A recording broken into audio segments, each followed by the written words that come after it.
Welcome back to Aloud. I'm your host, Caneel Joyce.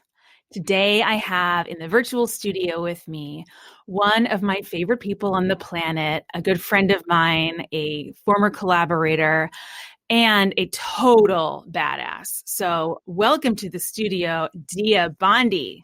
I want to tell you guys about Dia and then we'll have her hop on. So for more than 20 years, Dia has been a coach, an inspirer, and a trainer. She's coached world leaders, CEOs, philanthropists, visionaries, innovators, and she helps them to leverage crucial communications moments. Part of her secret sauce is her own audacity and her own trust in herself and how she just is who she is. And she is it in a big, bold way, which I think you're going to really enjoy. And this is actually how she helps others wake up to their own superpowers, is awakening their own audacity, teaching them to trust themselves in the biggest way possible so they can grow. She's helped businesses move forward. She helped Rio de Janeiro win the Olympic bid, and she is a Spartan racer workout junkie. You can find her at diabondi.com and asklikeanauctioneer.com. And that's what we're going to talk about today. So I want to tell you a little bit about it. Ask Like an Auctioneer is Dia's project launched in 2019 aimed at helping 1 million women ask for more and get it using the mental model, tools, and frameworks from the world of auctioneering. Dia is trained as an auctioneer herself. I can't wait to learn more about this. And we are going to start the show. Welcome, Dia. Hey, everybody. Hey, thanks for having me. Hey, so great to see you. Great to see you. Feels like a rare moment. I know, rare, but we've kept it up. We met how many years ago? Like 4 or 5 years ago. I feel like it's like 6, but I could be totally wrong. I just know that it's hard for us to be in the same place at the same time, and happy when that happens. Yeah, I'm happy when it happens, and it's so nice that whenever I fly on up, you show up when I invite you, and it's so weird to see you.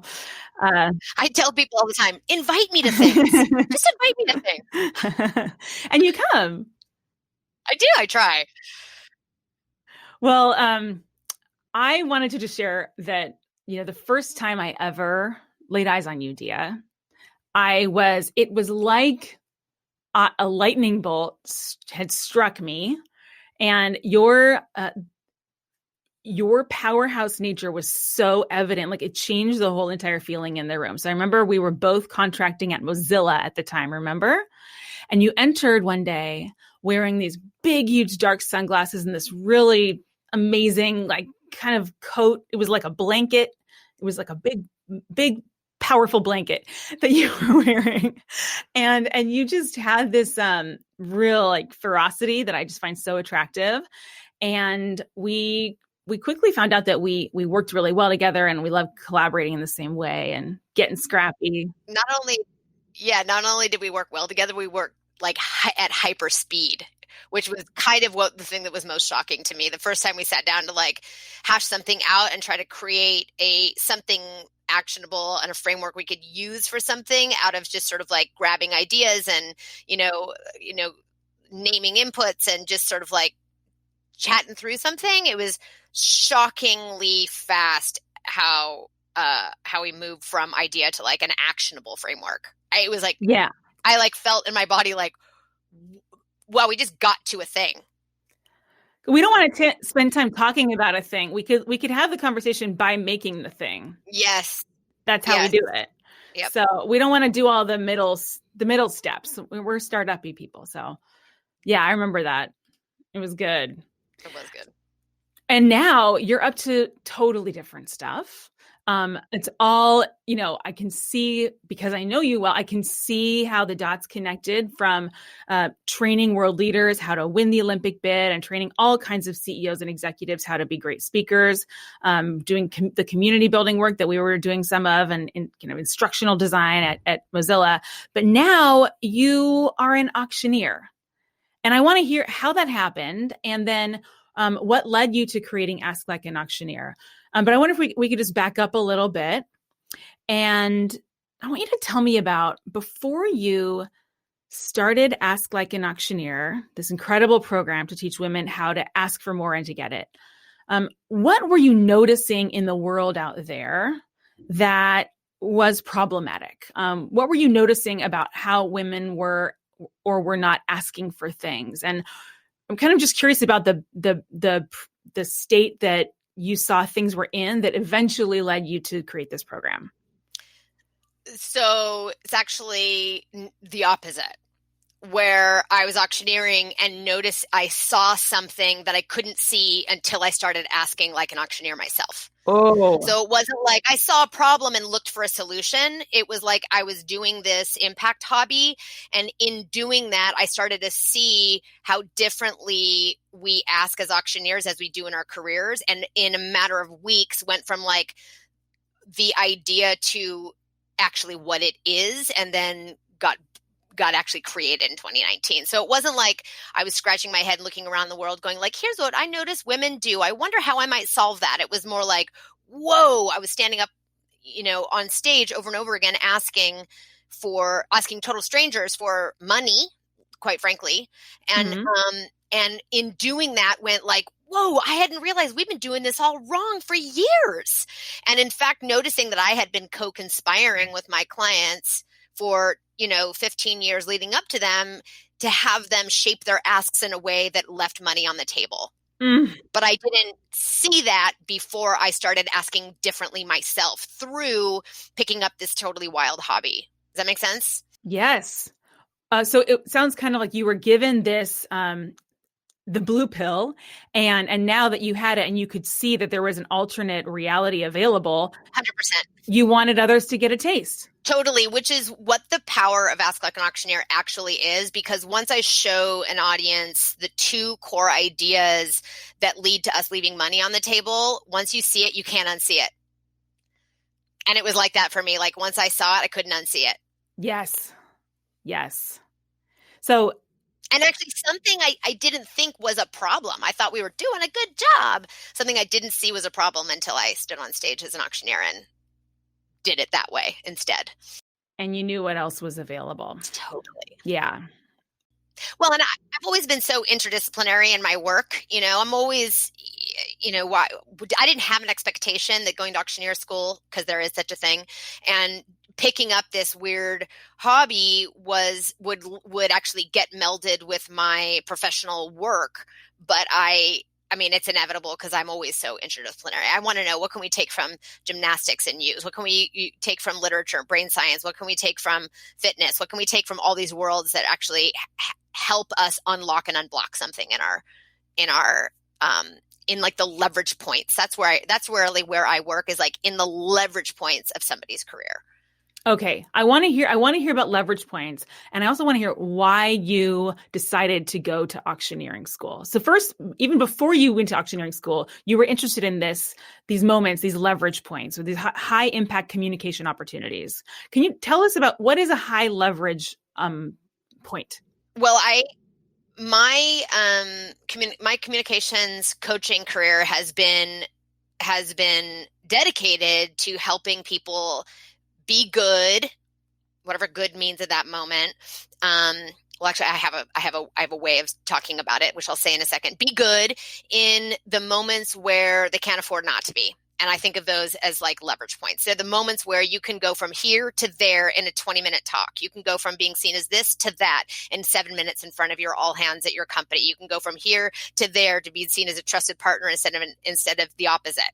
So these are leverage points, moments where being masterful can change everything.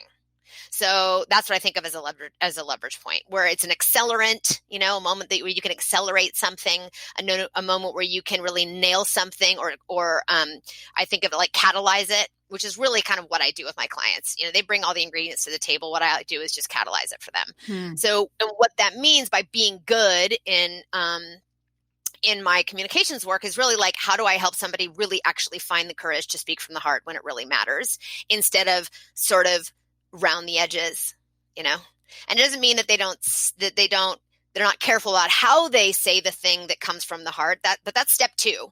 The first step is like, what is it that you really want to say that comes right from your heart? And then, and how much courage do we need? Like, how do we actually draw courage to make that happen? And then secondly is to give folks a little bit of a sense of control in these really high stakes moments. So they're not feeling like it's being done to them, but in fact that they're doing it. Which really matters when stakes are high. We can all think in our careers of moments when stakes are really high, when we want to actually, we're desperate for some sense of control in that moment. And then thirdly, it's all about doing those two things so we can elevate our impact. So that's really like the landscape of my communications work. And weirdly, no matter what I do, I'm kind of doing those three things. Those show up actually also in Ask Like an Auctioneer, because a crucial ask in our career is a leverage point, can be a leverage point, because we know that many of your listeners maybe can look back over their careers and say, where have I seen that one courageous ask I made changed everything? Yeah.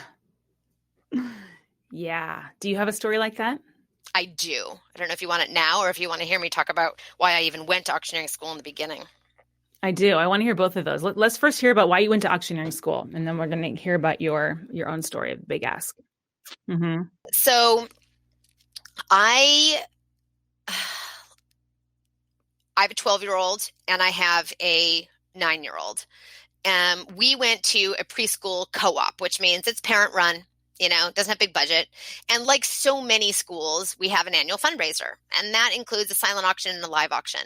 And I was on the fundraising committee for our preschool co-op. And a lot of the mommies and daddies and caregivers in that community aren't so comfortable on a mic. I, on the other hand, for me, it's like, it's a power source. And so some of the mommies and daddies and caregivers on the fundraising committee said, hey, Dia, we need somebody to do the live auction for our upcoming fundraiser. You're comfortable on a mic, you do it. And I went, well, I don't know what that is. That's kind of crazy. And so I said, okay, let's do it. Big deal. There's going to be 100 people in the room or something, half of whom I knew. Everyone else was sort of friends and relatives of people in our preschool community. And so I did it. And it was a total blast. Like, it was crazy. And months later, I'm at the dinner table with some friends, and we're all talking about stuff we want to do, just bucket list kind of stuff, And I said at the table, you know what I would do sometime? Like, I would actually learn how to auctioneer. Like, I would be an auctioneer, not as a main career, but like I would actually want to do that and figure out what that is and be able to say like, yeah, I auctioneer. Like, that's the thing I do. And my girlfriend who was sitting at the table said, that's funny. My dad's an auctioneer. And so we ended up having a conversation. She grew up in Montana. He was an engineer in his day job, but also a junk collector, and would do auctioneering, not necessarily for what you think of as an auctioneer, which is usually around, things like livestock. But he did junk sales, what they think of as like dollar boxes and box lots. And so we kind of all laughed it off and put a pin in it. And years go by, and I put myself on a sort of a working sabbatical I guess it was sort of end of 17. Mm-hmm. And during that time, I had my office outside of my home. I took gigs as they came in. I worked on some creative collaborations that weren't sort of official to my career, and just sort of kept low level and really turned my attention inward. And I was like, this is the perfect time for me to learn something weird and new. Like, what do I want to do? Take an underwater basket weaving class? Do I want to learn how to do open water swimming? Do I want to, what's the thing that I could do? It doesn't have to be attached to something. It doesn't have to be a professional outcome. It can just be Dia learning and growing something and getting outside of her every day. And my husband said, hey, remember that thing you said you'd do? Maybe now's the time to do it. And so I jumped on the internet. It turns out there's an auctioneering school. There's a handful of them. And so I packed my bags and I went to St. Louis, and me and 100 cowboys spent 10 days on Route 66 learning how to auctioneer things. Whoa. Amazing. Did you know what he was talking about when he said, remember that thing? Oh, yeah. So when I was there, I was like, what am I doing here? Okay. I knew because it's one thing to go to auctioneer school. It's another thing to actually do the auctioneering. So I'm like, where am I going to do this? Am I going to go sell heavy equipment for fun? Am I going to do estate sales? We don't, in California, we don't have a lot of live auction estate sales like they do in the Midwest. We don't, what am I doing with this? And I realized working with women, has been a really important part of my work, and actually a rare moment. At the most senior levels in my career, the last 10 or 15 years, it's a handful of women. I could count them on one hand at the most senior levels that I've had a chance to work with. And that's changing. That's changing last 5 years, that's changing. But in the world of global sport, handful of women, mostly men on the bid committees, in the executive suite, it's more rare moment. So, I was like, you know what I'm going to do with this? I'm going to go home and I am going to do auctions. I'm going to do fundraising auctions for women-led nonprofits and nonprofits that benefit women and girls. Because if you are a woman who is a biologist running a nonprofit that is studying the micro environments in the wetlands in, the Sacramento Valley, I want you to be successful. I want women to be successful and to be visible, And so if it helps that you have another $100,000 in your hand because I courageously asked on your behalf, at your fundraiser, and that means you can be more successful, I want to be the person to help you ask for that. How fun for me. How wonderful for me. And if you're a dude running a program that is benefiting women and girls, okay, great. I want to help you make that ask. And it makes sense in terms of an alignment perspective. Like, it makes sense to me in the world that if I'm doing a fundraiser for Girls Inc. or for Dress for Success, both my clients here in San Francisco, actually, that you have a woman standing up and talking about why these things matter. So I only now take on gigs that are actually values aligned around those two things. Amazing. That's one of this podcast was created. We have a mission to address three really important causes that are very important to me. First one is reversing climate change. Second one is supporting women and girls, and the third one is equalizing and democratizing access to creative and entrepreneurial activity. And the women and girls thing and the entrepreneurship angle, both of those directly impact climate change. Yes. They're the biggest levers. Yeah. So I am all about this, sister. By the way, historically, I think women have been major changes and major movement makers in the area of environmental impact or reducing environmental impact. When you invest in women, it pays off for everyone. 100%. So that's what I've done for the last couple of years. And that led to Ask Like an Auctioneer, because like I said, I was standing up here doing this thing in a certain way that auctioneers do it. I was doing the asks like auctioneers do it. And then I was looking back over my shoulder at my career going, holy mackerel. What if everybody could do that this way, but over there in the world of entrepreneurship and driving their careers and asking to resource their projects, right? And use asking in this way to resource their dreams. Whoa, we would be able to maximize the opportunity, the ask opportunity that everyone has in a way that we're not doing now.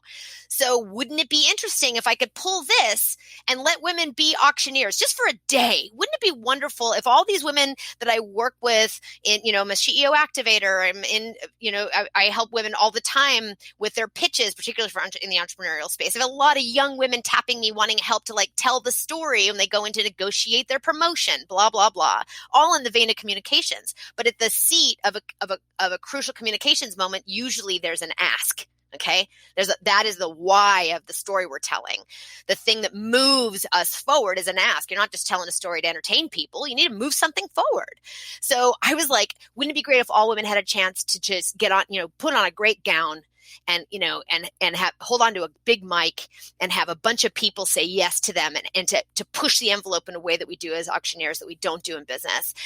Wouldn't it be wonderful if all women had a chance to ask like an auctioneer? And literally, breath got taken out of my body. I flipped on my light. I was falling asleep one night when I thought it, and I wrote down Ask Like an Auctioneer on a little pad next to my bed. And I held it on my heart for a couple of months until I couldn't hold it in my heart anymore. And now it's a full-blown project. Oh, girl.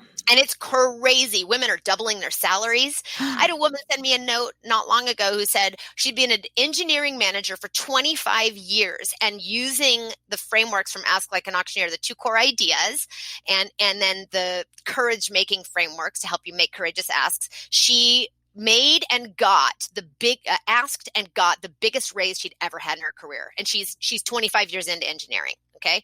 Wow. I am having women land new jobs they didn't think they could get. They're having, they're getting mentorship and sponsorship they didn't think that they could ever dare to ask for. And it's just, women are being more honest about what they want, which is awesome. Yeah. Well, I'm curious, how is it, where do women, now that you have this skill set, where do women go wrong? Or where do all of us go wrong? How is it that we're not asking like an auctioneer? What does that look like? We frame asks to try to guarantee getting a yes. Oh, because we fear the no. Because we make the no mean something, I'm guessing. As an auctioneer, we don't do that. We actually aim for a no, and we can't sell anything until we get a no, because that tells us we've hit the ceiling. But in business, what we do is we when I ask people, what are you asking for? They'll say, what do you think I can get? For the last 15 years, I've been saying, yeah. What do we think we can get? Let's say that. 10 heads? 10 heads to build this new, engineering management team, or maybe 6. Nah, they'll never say yes to 6. Okay, 4. How about 4? And we'll borrow 2 from another group. Okay, 4 plus 2. Great. Let's do that. Let's ask for that. And they get an instant yes. And what do we say? Oh, yay. I did such a great job. I got a yes. But maybe you could have asked for 10 and gotten 8. Yeah. So where we go wrong is we ask in order to get a yes. And the gap between getting an instant yes and what we would have asked for that threatened a no and then either gotten it or negotiated down is inevitably higher than the yes that we aimed for in the first place. Yeah. That's something I didn't see until I started auctioneering. If I'm only ever asking in a way that is intended to guarantee a yes, I'm imagining I probably don't even know what I want. Yeah, you do. Sure, you want a yes. That's what you want. Right, totally. So I'm asking everyone, not just women, because this stuff is actually across the board. I have two right now. Ask Like an Auctioneer, sort of 2 offerings. It's a keynote. It's 45 minutes plus Q&A, and it's also a 2-hour or half-day workshop called Your Most Powerful Ask live. And I've done them with mixed audiences. And women are not the only one who suffer hand wringing when we go to shape an ask. Mm-hmm. I do. I have to formulate an ask, and then I have to go, okay, Dia, is that an ask that feels good because I think I'm going to get a yes? Or is that an ask that threatens a no? And which one are you going to pick, Dia? And where do you find the courage to go for the no? I find the courage, and everyone can find the courage to go for the no by using the mental model and frameworks we use in auctioneering. The thing that makes me say, Dia, are you going to ask one more time or not? Are you going to go out on a limb or not? Are you going to put a stake in the ground and just go one click past what you think is polite or not? Okay. Doesn't mean I'm not polite. Yeah. So we draw from that. But that all comes from couple things. One is you find the courage by doing that by stopping expecting yourself to feel good when you make a courageous ask. How will I feel instead? Like you want to throw up. Maybe like your stomach's turning over upside down a little bit. Maybe you got a little sweaty hands. Maybe you got a little voice in the back of your head that says, how dare you? Who do you think you are? So that's first. You invite that. You go, yep, that voice is showing up. That means I'm right squarely in a place that usually makes us not go there, which is so the idea here is that the reason we don't go for a no, the reason we don't shape asks that threaten a no and instead go for a yes is because the no's and every increment between the absolute no and the yes you'd originally ask for, you feel good enough to ask for. Everything in there, it lives in what I call the zone of freaking out. So how you find the courage is you accept that the ask I'm going to make that's going to maximize its return is going to live in my zone of freaking out. Okay, let's go. Put on your boots, get your umbrella, get your chapstick, and step on in there. And don't expect it to feel anything except funky, freaky, wound up, whatever the thing is. So we have to kind of uncouple the feeling cozy with the, like, that's a good ask. Secondly, we have to reread that feeling we get as a sign you're doing something courageous, not as a sign you're doing something wrong. Yeah, that's a big one. But how do I actually do it? How do I, as a 26-year-old, content editor at a large tech company in a marketing function, look for a new job? And when they ask how much salary I'm looking for, how do I actually get it out of my mouth to say, instead, I'm looking for $120,000 a year, instead say, I'm looking for 165. Yeah. How do you actually say it? And I've got about six. There's about 6 things we can use to help us do that.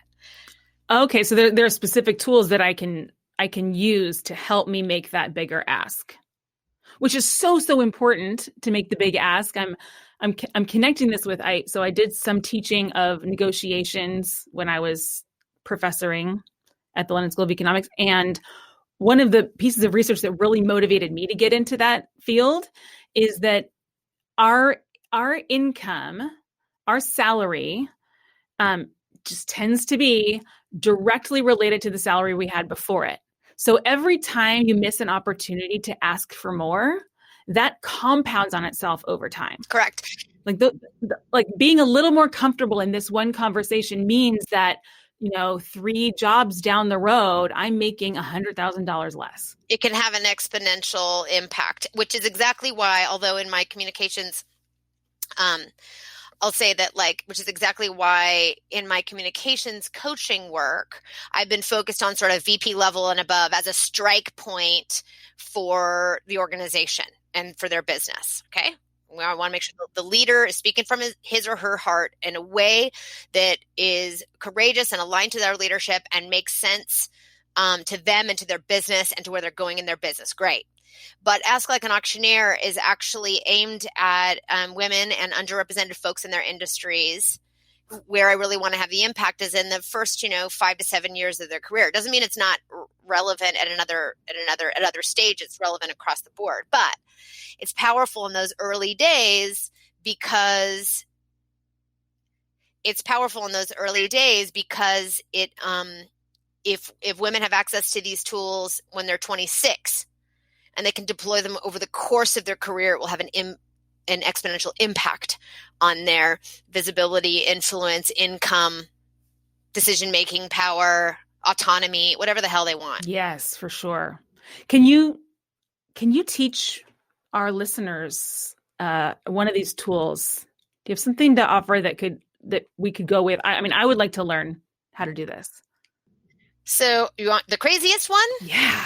I like that one. It's really easy. And people will argue, but I see it play out 100,000 times over in auctioneering. And it's actually useful, whether it's true or not. If it helps you step into your zone of freaking out and make the bigger ask instead of not, then yay. And that is that people are irrational. You don't know what they're going to say yes or no to. And your rationale for what they'll say yes or no to isn't anything to do with what their rationale is about what they'll say yes or no to. And what they think they might say yes or no to, because there is a rationale about, around it, might actually be directly opposite to what they end up saying yes or no to. What do I do with that? I believe you. If you believe people are irrational, then why are you lowballing yourself and aiming for a yes? Right. If you trust people are fairly irrational and you don't have to decide what they'll say yes or no to, maybe that'll help you ask for the bigger number and just see what people will say. Yeah. Because we don't know what they're going to say. What's fun about giving a yes when you are a great auctioneer and you've asked for a big number?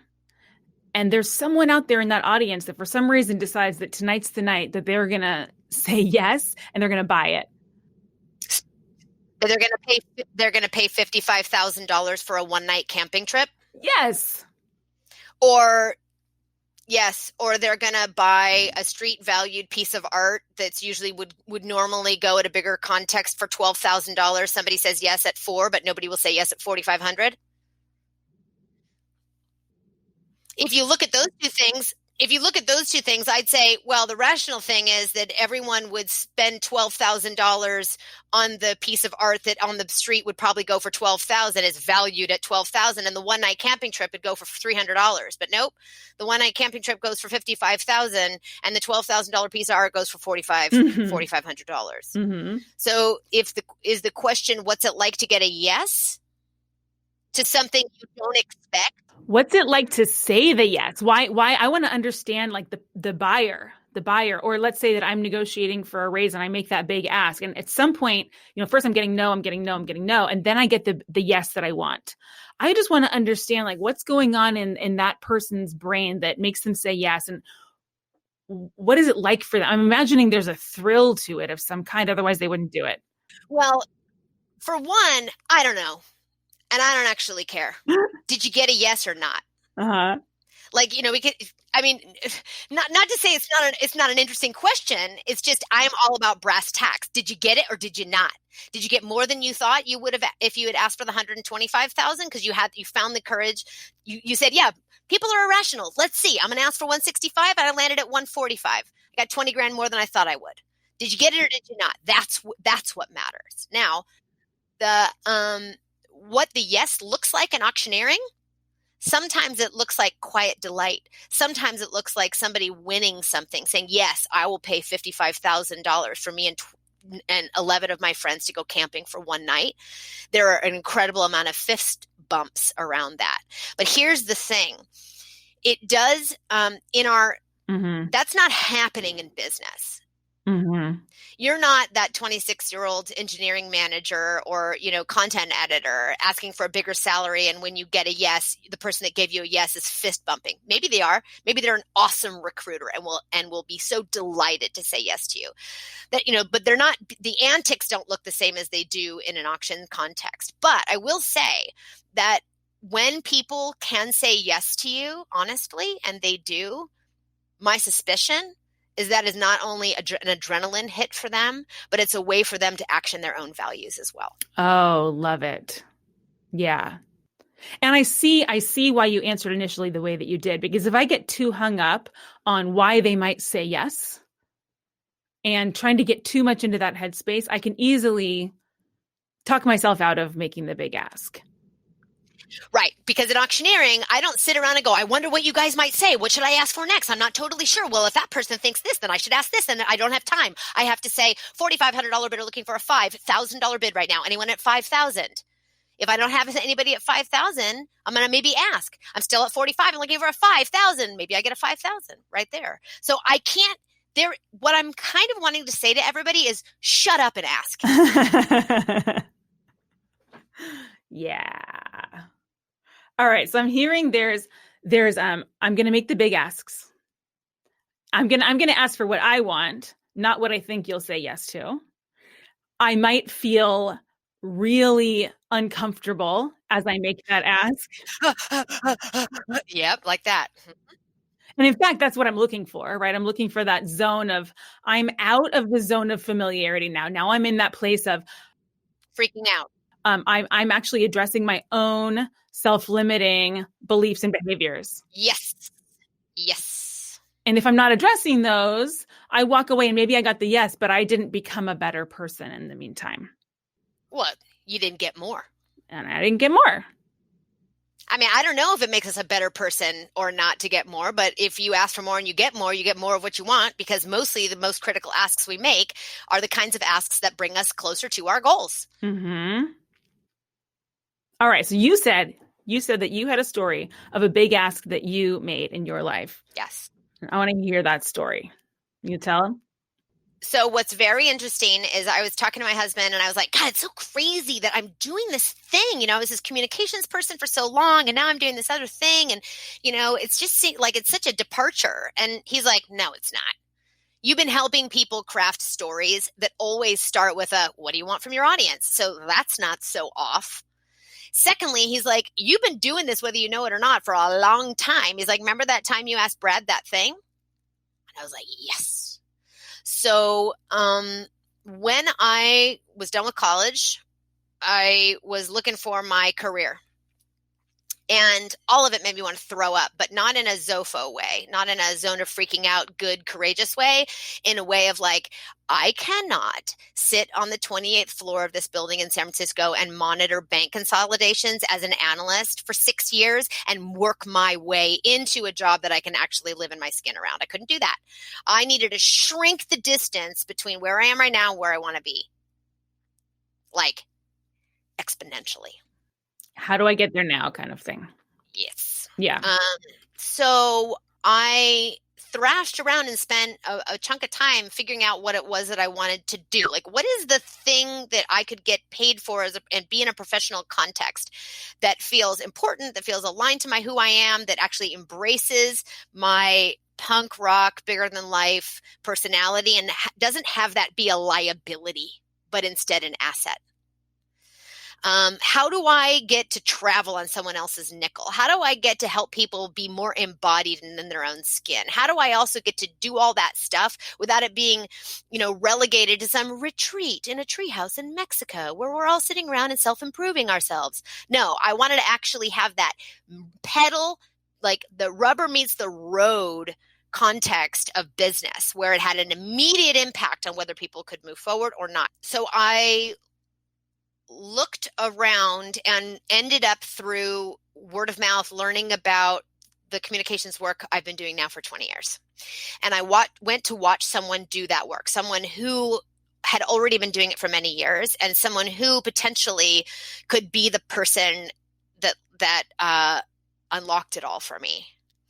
And I went and watched him teach, and it was an event that happened at Intel Corporation, or 26 finance managers. They were all kind of director level, but at that time also the person that was CFO of Intel at that time. So you can imagine the power dynamics playing out in the room. And it was a public speaking workshop. So, that's loaded for a lot of folks, right? So I watched this class play out, and I had never seen something that I wanted to do so bad. I felt so compelled by it. I felt like if I don't do this work, I'm going to die. I want to be that person at the front of the room. I want to be him teaching the class. I can do this. I don't know how to do it, but I know that I can do it.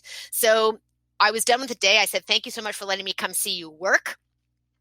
And he said, great, let's talk again soon. Weeks go by, and I knew I had to make the ask. I knew I needed to make an ask that could move me toward doing this work really fast. And the ask,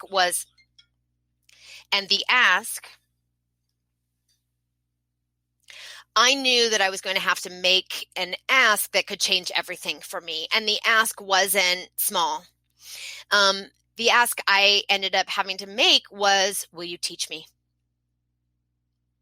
It wasn't, will you hire me? Will you pay me to do this? Will you show me how? It was literally, will you teach me?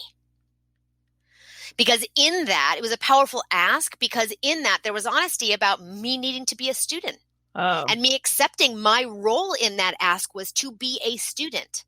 And so I made that ask, and he said, sure thing. And he sent me the contract, and in a week I was in New York. Oh, wow. That's amazing. He knew somehow to teach you.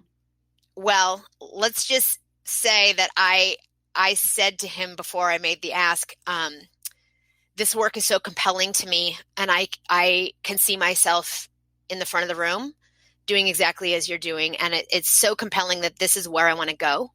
And I need my big break, and it's going to come from you, or it's going to come from someone else. And so my question to you is, will you teach me what you do? Yeah, that's good. Since then I got to, I got to do a lot of great stuff. It's big. Interestingly, my big ask, the one that changed my life, was also, will you teach me? Wow. Who? This was a professor at Berkeley at the Haas School of Business, Jennifer Chapman, who is one of the world's experts in organizational culture.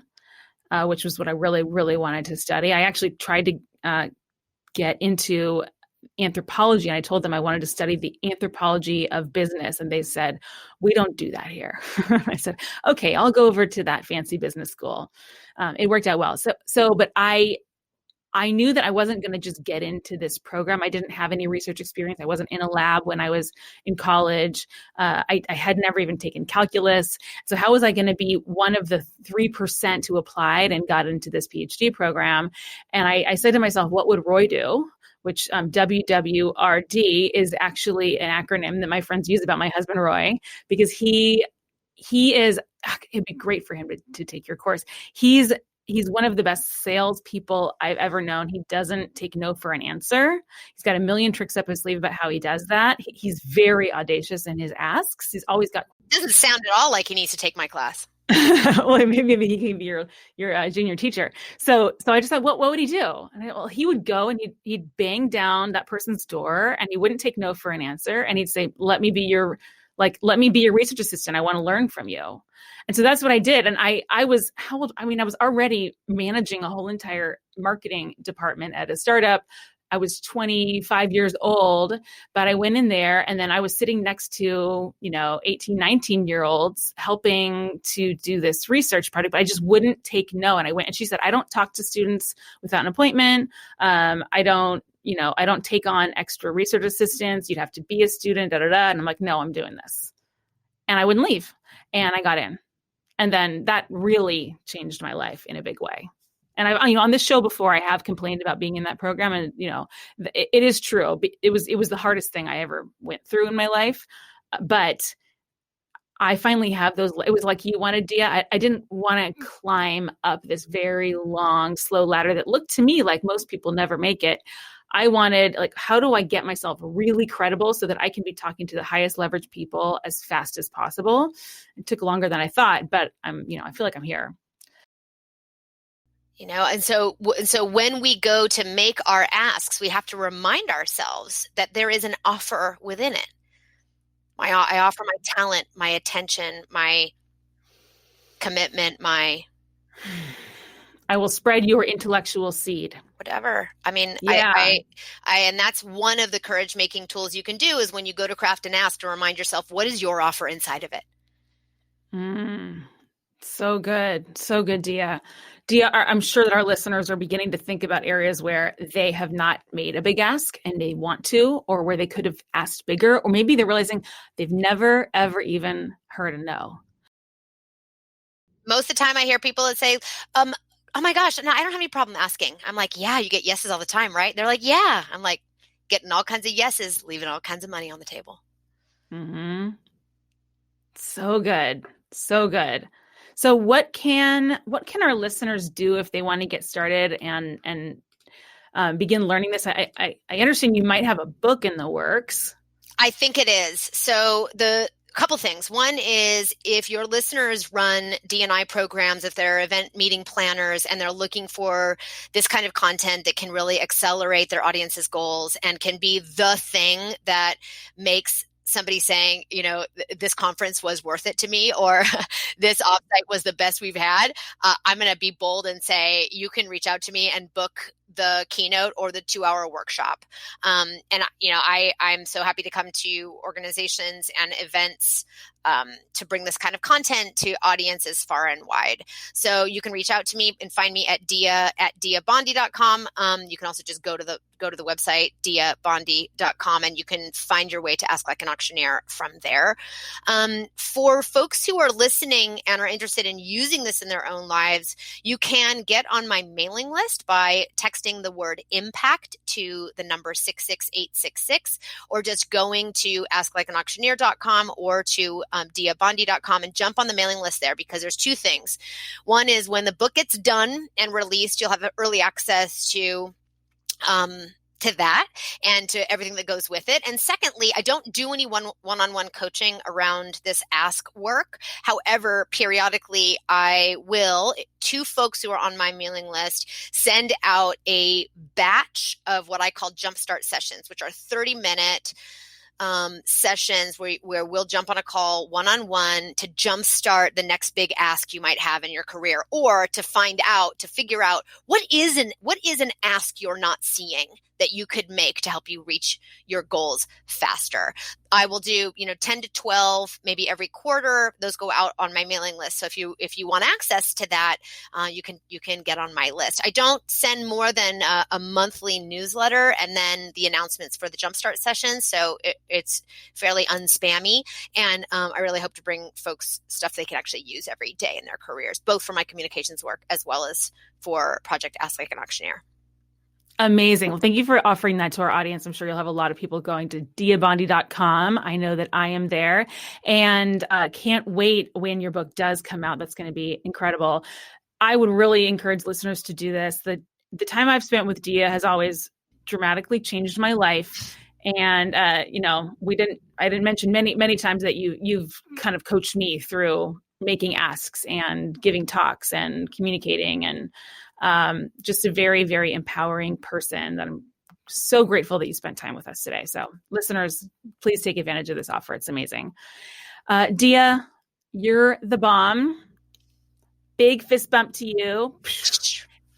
And if you guys want Dia back on the show, please leave us a note in an iTunes review. If you have not yet subscribed, please hit subscribe right now in your podcast player. And we'll see you next week. Thank you for showing up for yourself. Bye-bye.